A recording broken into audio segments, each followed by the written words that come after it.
নীলকণ্ঠ ফেরিওয়ালার একটা কবিতা, নাম ভালোবাসা। হুড়মুড় করে ভেঙে পড়ল বট গাছটা। পাতাগুলো শুকিয়ে আসছিল বেশ কিছুদিন হলো। ভেতরে ভেতরে কুড়ে কুড়ে খেয়ে ফেলছিল ওই পোকা। দু একটা ডালও ভেঙে পড়েনি যে তা নয়। তবু দাঁড়িয়েছিল আকাশ ছুঁয়ে এতদিন, সমস্ত অন্যায়ের বিরুদ্ধে এক নিঃশব্দ প্রতিবাদ হয়ে। কোনো ঝড় নয়, সাইক্লোন নয়, তবু ভেঙে পড়ল গাছটা।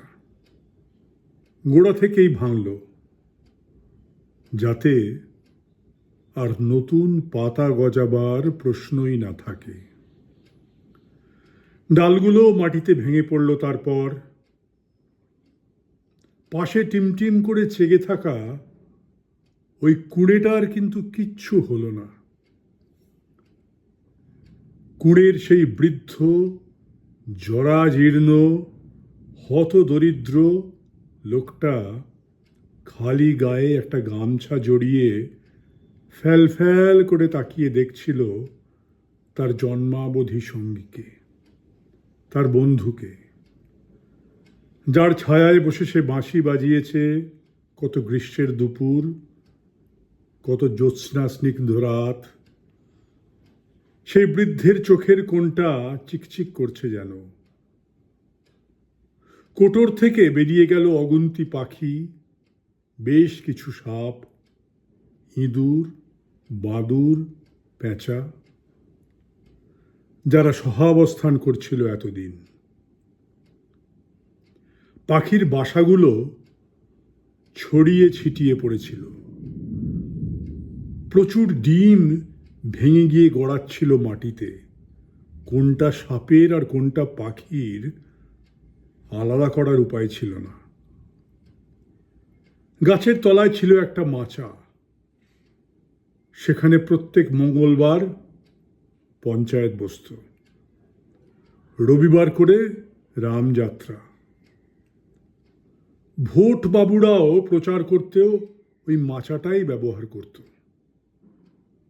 আজ পঞ্চায়েত প্রধান এসে গাছটার দিকে তাকিয়ে বলল, হতচ্ছাড়া, আর সময় পেলি না?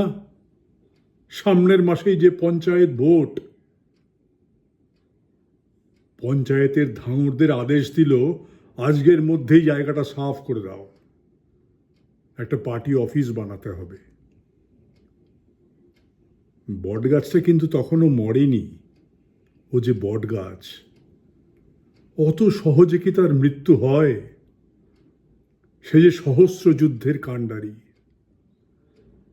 শুধু চেয়ে চেয়ে দেখে আর অবাক হয়, আর বুঝতে শেখে তার সব প্রয়োজন আজ ফুরিয়েছে। যত প্রিয়জন ছিল তারা তাকে প্রয়োজনে ব্যবহার করেছে মাত্র, ভালোবাসেনি কেউ। তবে ওই কুঁড়ের নিঃস্ব বৃদ্ধ, যাকেও তেমন করে আমলই দেয়নি কোনোদিন, সেই বোধহয় তাকে একমাত্র ভালোবেসেছিল।